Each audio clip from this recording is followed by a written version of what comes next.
Bonjour internet et bienvenue sur Pandamonium, la chaîne dédiée aux jeux et aux figurines qui me plaisent. Je suis l'homme Joff et aujourd'hui on va mourir de rire avec le jeu Necropolis. Et comme la vidéo va être assez longue comme ça, je vais pas te dire beaucoup plus de trucs en intro.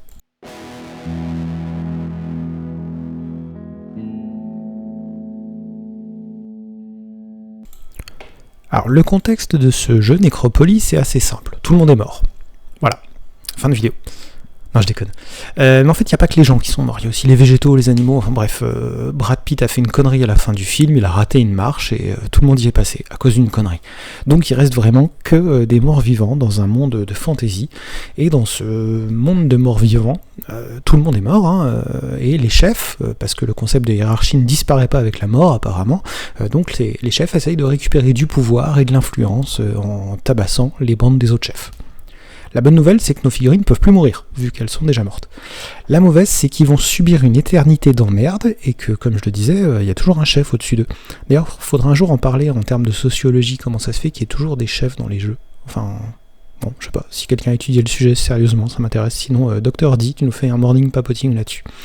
Bref, dans Necropolis, on a des vampires, des liches, des squelettes, des revenants qui affrontent des momies et d'autres morts vivants dans un univers complètement mort. C'est l'enfer. Necropolis, c'est un jeu d'escarmouche sur diorama, avec des tables de 40 sur 40. Et je parle en centimètres. Ouais, ça fait des toutes petites tables, 40 cm de côté, et ça tombe bien parce qu'on joue des toutes petites bandes de 3 à 8 figurines. Et en plus, il y a un système de campagne qui est plutôt amusant sur le papier, à tester. Ça rappelle un peu Necromunda dans l'esprit, mais en moins casse-couille en fait. Chaque partie va être scénarisée et va durer environ 1 heure. Ça fait que c'est pas beaucoup et qu'en une soirée, tu peux enchaîner 2-3 parties assez facilement. Même si tu veux récupérer ton RER après. Les figurines ont une série de caractéristiques assez classiques, points d'action, mouvement, violence, tir, santé, et quelques règles spéciales éventuelles. Il y a des mots-clés qu'il faut respecter pour créer les bandes. Par exemple, on peut pas mettre des figurines ossements avec des figurines spectrales ou des figurines sang. Mais bon, tout ça c'est expliqué dans le livret de règles évidemment. Dans ce jeu, on va alterner les activations, un peu comme dans la plupart des jeux d'escarmouche classiques maintenant, et le jeu se joue avec quelques dés à 10 faces, on va dire qu'avec 5 ou 6 dés, t'as de quoi faire, et il faut pas mal de marqueurs, des pions, en particulier des pions de mana, qu'il faut mettre de côté. À son tour, une figurine va faire 1 ou 2 actions pour un point d'action chaque, en général.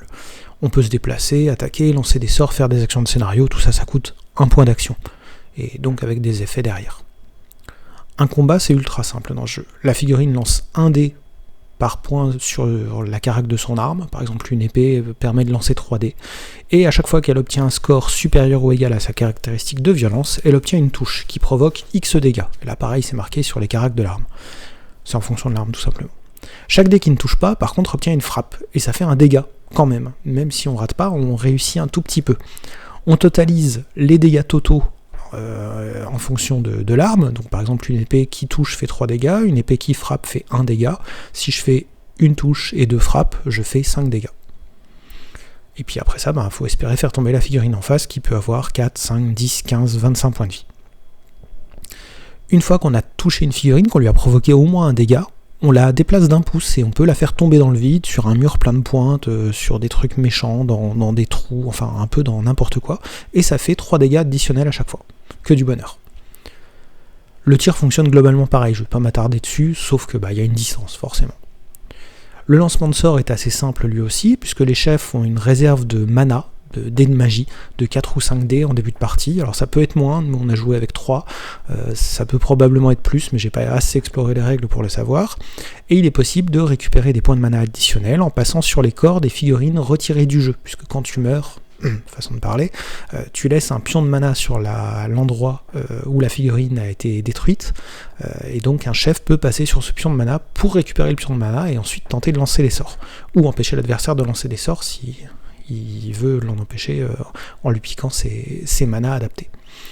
Sachant qu'il y a 3 types de mana et que tous les chefs peuvent pas utiliser tous les types de mana, ça dépend des sorts qu'ils sélectionnent. On va pas entrer dans ce détail là, ça n'a pas beaucoup d'intérêt. Donc c'est pareil, on lance autant de dés que de points de mana qu'on utilise, comme pour les combats, et puis on doit obtenir un score qui dépend du sort. En cas de réussite, le sort passe avec les effets maximum, sinon il passe, mais en version limitée, moins bien. On a en outre un risque d'effet secondaire si on fait 1 sur le lancer d'au moins un dé. où on lance un dé sur la table des effets secondaires et on peut faire exploser son sorcier ou booster ses points de magie. Quand une figurine tombe à 0 point de santé, elle laisse donc sur la table un dé de mana, et ce point de mana peut être récupéré par quelqu'un d'autre pour lancer des sorts, comme je le disais.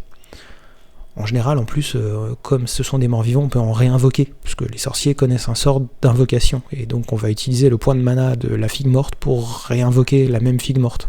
Moins en forme, puisque c'est une réinvocation, mais ça passe. En fonction de la nature de la figurine, elle va pas laisser le même type de mana, comme je le disais, et ça va influer sur les lancements de sorts.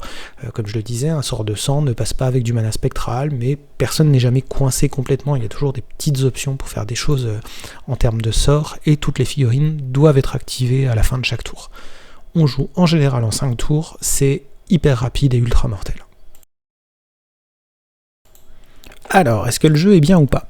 Pour résumer un peu la situation, j'avais pas prévu de faire une vidéo sur ce jeu et on me l'a fait tester. Donc ça peut te donner une petite idée.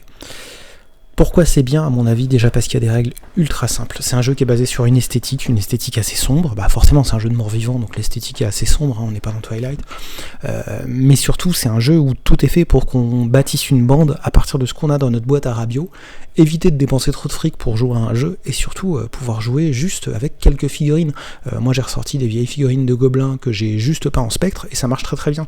Mon adversaire de vendredi a joué un spectre, une grosse bête et 3 squelettes qui lui restaient dans sa boîte à Rabio, et ça passe et il a une super bande. Donc comme je le disais, les règles sont simples, et en plus elles sont gratuites, déjà dans la version originale anglaise, mais en plus la traduction est gratuite aussi, et la traduction est vachement bien faite. Donc va te rhabiller The Old World avec ton bouquin pourri à 50 balles et même pas traduit. Pardon. Dans le livret, il y a un mode campagne qui va permettre aux bandes de progresser avec les ambitions des chefs. En gros, les chefs choisissent des ambitions en début de partie, des trucs qu'ils veulent faire absolument pour montrer que c'est eux les meilleurs chefs, et s'ils y arrivent, ils ont des bonus. Voilà. Je rentre pas dans le détail de la campagne pour 2 raisons. D'abord parce que ça rendrait la vidéo super longue, et ensuite parce que j'ai pas lu le détail de la campagne, j'ai lu que les règles de base et la création de bandes qui sont déjà assez costauds. Le livret traduit en français est hyper joli, et c'est pas juste la trad en texte, hein. Il y a des illustrations, il y a des images, il est hyper clair, il est carrément beaucoup mieux fait que le livre original.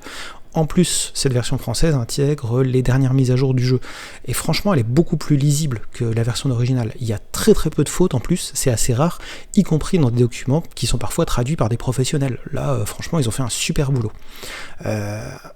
2 détails qui chatouillent un peu, l'ambiance mort-vivant, ça va pas plaire à tout le monde forcément, parce que c'est un genre un peu particulier, quoi. C'est des morts vivants, donc, c'est pas tout public, on va dire, même si bon, on peut faire des trucs sympas, hein, mais voilà, c'est un peu spécial. Et deuxième truc, la création de bande, c'est ça qui prend le plus de temps. Honnêtement, une fois qu'on sait quelle figurine on veut, c'est peut-être possible d'aller assez vite, mais franchement, relire toutes les règles pour pouvoir créer une bande, c'est ça qui m'a pris le plus de temps, et je pense que je dois pas être le seul. Ça faisait longtemps qu'on n'avait pas fait une petite revue de règles comme ça, parce que j'avais rien à me mettre sous la main en fait, à part des jeux hyper connus, puisque je n'ai pas joué à grand chose de pas déjà vu récemment. Donc ouais, il y avait des rapports de bataille, des choses comme ça, mais raconter une nouvelle règle, voilà, ça change. Donc c'était le petit tour de la règle Necropolis. J'espère que ça t'a plu, évidemment. Comme d'habitude, hein, si ça t'a plu, tu partages, tu commandes, tu mets un pouce bleu, etc. J'espère qu'un jour Dr. D fera aussi sa vidéo sur ce jeu, parce que lui, je pense qu'il fera une lecture intégrale des règles, où il va se poser les questions au fur et à mesure, et qui serait, à mon avis, vachement intéressante. Donc Doc, on t'attend, c'est la 2e fois aujourd'hui. Je remercie tous ceux qui se sont abonnés, ont mis des pouces bleus, commenté les vidéos précédentes, etc. La prochaine fois, il faut que je te parle des journées figurines et jeux des 23 et 24 mars à Sartrouville. J'ai des choses à dire sur les tournois Briscard et Carnage, parce que je vais les organiser, et que je pense que ce sera un bon doublon de préciser les choses sur cette chaîne, en plus de ce que j'ai déjà fait sur Tabletop Tournament. Donc c'est un petit rendez-vous qui va être suivi probablement par une dizaine de personnes, mais si ça peut intéresser des gens, ce sera toujours ça de prix, et ça facilitera la communication pour la suite. Et puis après, je pense qu'on reviendra à Bushido, parce qu'il faudra qu'on en parle de Bushido. Il me reste une grosse vidéo à faire là-dessus, et j'ai une autre vidéo de Rubik's Cube à te faire, mais on en parle plus tard. D'ici là, porte-toi bien, et n'oublie pas d'invoquer des spectres, parce que c'est cool les spectres.